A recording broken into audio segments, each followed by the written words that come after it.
Fala pessoal, tudo bem? Eu sou Alexandre Ambrosin, esse é o canal Apollo Fisioterapia e você está no Minutos de Leitura do canal Apollo Fisioterapia. Nós estamos lendo o livro do John West, de Fisiologia Respiratória, um clássico para o estudante aí de fisioterapia respiratória e também para os profissionais da área de fisioterapia respiratória. Se você não assistiu ainda os outros vídeos que fizemos dessa série aí, eu te convido a acompanhar e assistir os outros vídeos. Esse é o segundo vídeo que eu estou fazendo a respeito do capítulo 5 do John West, o capítulo 5 que fala das relações de ventilação e perfusão. Então, eu vou deixar os links aqui na descrição desse vídeo e eu aproveito para te pedir que se inscreva no canal Apollo, que você curta os vídeos e também aperte o sininho para receber notificações de que novos vídeos estão aqui no nosso canal, o canal Apollo Fisioterapia.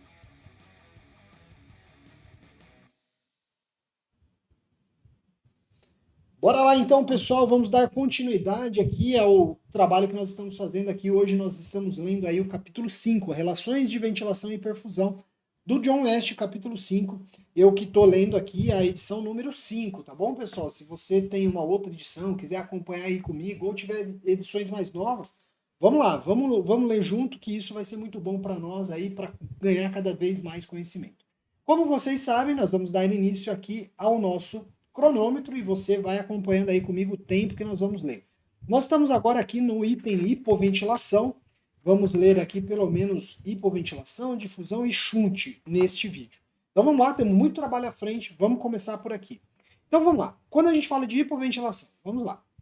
Vimos que o nível de pressão de oxigênio alveolar é determinado por um balanço entre a velocidade de remoção de oxigênio pelo sangue, que é ajustada pelas demandas metabólicas do tecido, então lá na mitocôndria, e a velocidade de reposição pela ventilação alveolar. Assim, se a ventilação alveolar for anormalmente baixa, a PaO2, a PO2 alveolar também vai cair.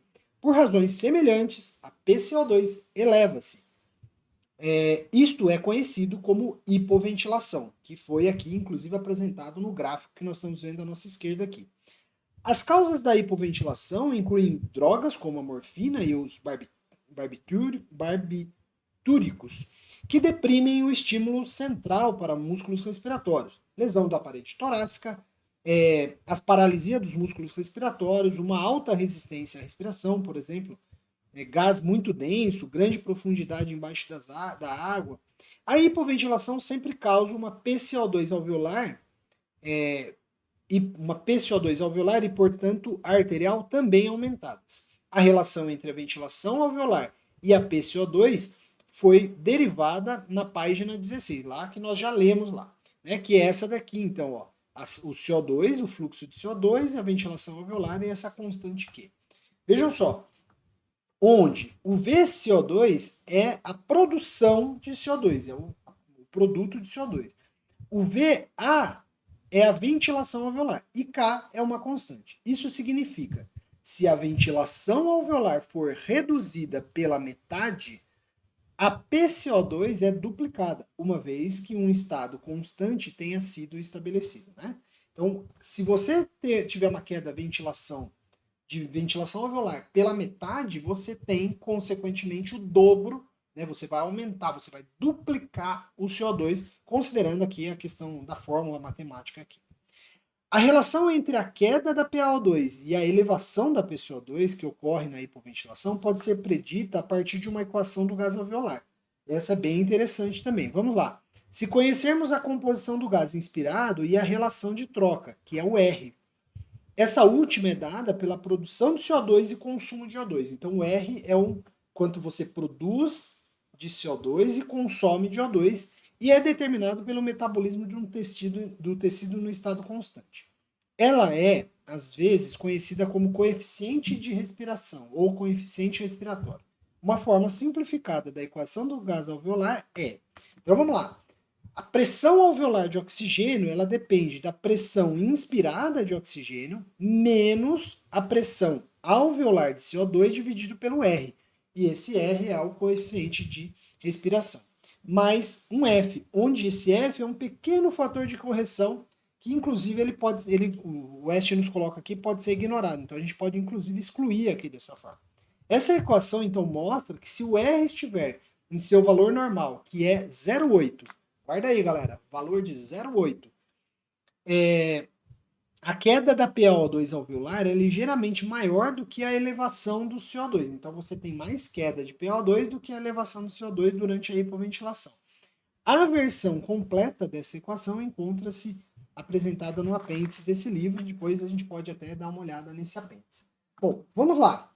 A hipoventilação sempre reduz a PaO2 alveolar, a PO2 alveolar e arterial, exceto quando o indivíduo respira uma mistura enriquecida de oxigênio, ou seja, quando eu oferto oxigênio para esse paciente. Neste caso, a quantidade adicionada de O2 por respiração pode facilmente substituir o fluxo reduzido de gás inspirado. Se a ventilação alveolar for subitamente aumentada, por exemplo, por uma hiperventilação voluntária, respiração rápida, pode ser necessário vários minutos para PaO2 e PCO2 alveolar assumirem os seus novos valores em estado constante. Isso acontece em virtude das reservas de O2 e CO2 no corpo. As reservas de CO2 são maiores do que as reservas de O2, em virtude da grande quantidade de CO2 sob a forma de bicarbonato no sangue e no líquido intersticial. Por essa razão, a PCO2 alveolar leva mais tempo para chegar a um equilíbrio e, durante o estado não constante, o valor de R do gás expirado é alto à medida que as reservas de CO2 são eliminadas. É alto porque lembra que a reserva, o R é CO2 dividido pelo o quanto eu produzo de CO2 e quanto eu consumo de oxigênio. Por isso que ele vai mexer no momento que eu estiver hiperventilando até o equilíbrio. Alterações opostas ocorrem com o início da hipoventilação. Muito bem. Vamos lá, vamos entender esse último parágrafo que eu acho que é importante para a gente. Ó. Então, ó, se a ventilação alveolar se eu aumentar a ventilação rapidamente por uma hiperventilação, o que vai demorar um pouco para PaO2 e PCO2 assumirem os seus novos valores, ou seja, para eu melhorar, cair o CO2 e melhorar o O2. Isso acontece então por quê? Porque eu tenho reservas de O2 e de CO2 no nosso corpo. Muito bem. As reservas de CO2 são maiores porque eu tenho lá uma quantidade de CO2 que está em forma de bicarbonato no sangue e no líquido intersticial. E no próximo capítulo ele vai voltar a falar disso. Por essa razão, então, a PCO2 alveolar vai levar mais tempo para chegar em equilíbrio e durante o estado não constante a gente vai mexer com aquele R, que é o R, né, que é a divisão do CO2, quanto eu produzo CO2 quanto o consumo de O2. Ele então vai ficar mais alto à medida que essa reserva de CO2 está sendo eliminada até que aconteça o equilíbrio. E ele repete, né, ele diz assim, né, que tudo isso que ele fala no último parágrafo, se você pensar na hipoventilação, você vai ter então uma alteração oposta a essa, tá? Muito bem. E difusão? Vamos falar aqui rapidinho sobre difusão. Né? A gente estava falando da hipoventilação, vamos falar da difusão. Olha só. A figura, então, 5.1, então, que é uma figura que ela apresentou aqui para nós, né, falando da PaO2 e das mitocôndrias, mostra que um pulmão perfeito, a PaO2 do sangue arterial seria a mesma que no gás alveolar. Mas na vida real isso não acontece. Uma razão é que, embora a pressão de oxigênio do sangue eleve-se para cada vez mais perto daquela do gás alveolar, à medida que o sangue passa pelo capilar pulmonar, ele não pode nunca atingi-la inteiramente. Ela não vai igualar. Então, em condições normais, a diferença de PCO2 entre o gás alveolar e o sangue capilar, resultando em condições normais de difusão. Desculpa aí, vamos lá de novo. Em condições normais, a diferença de PCO2 entre o gás alveolar e o sangue capilar final, resultando de difusão incompleta, é imensuravelmente pequena, mas está representada esquematicamente nessa figura de baixo aqui, que é a 5.2. Conforme vimos, a diferença pode tornar-se maior quando uma mistura pobre em O2 é inspirada, e aí a barreira, ou então a barreira alvéolo capilar, ou sangue-gás, ela é espessada. Né? Então, quando você então percebe, olhem bem, né? O gás que é inspirado, ele conforme essa PaO2 acontece lá, você vai ter queda de difusão, na difusão, você vai ter shunt, né, até chegar nos tecidos com a PaO2 alterada então. Muito bem. O shunt, então, o que é o shunt? O que é o desvio, né? Então nós temos aqui o shunt, ó, é uma outra razão pela qual a PaO2 do sangue arterial é menor do que aquele que atinge o gás alveolar, né, que chega até os alvéolos. Então, o sangue é desviado, ele é chuntado. O shunt designa o sangue que entra no sistema arterial sem passar através das áreas ventiladas do pulmão. Por isso que ele é misturado, que ele não passou para a oxigenação, mas ele foi lá e está entrando no sangue arterial. No pulmão normal, uma certa parte de sangue das artérias brônquicas, então as artérias brôncicas que estão levando sangue para os brônquios, ele coleta pelas veias pulmonares depois que ele perfundiu os brônquios. E seu O2 foi parcialmente esgotado por esses brônquios. Uma outra fonte de uma pequena quantidade de sangue venoso é o coronariano, que drena diretamente a cavidade do ventrículo esquerdo através das veias de Tebésio. Então, as veias de Tebésio, que vai ter lá, também vai chuntar. O efeito da adição deste sangue pouco oxigenado é deprimir a PaO2 arterial. Em pacientes cardiopatas, pode haver uma adição direta de sangue venoso ao sangue arterial através de defeitos entre o lado direito e esquerdo do coração.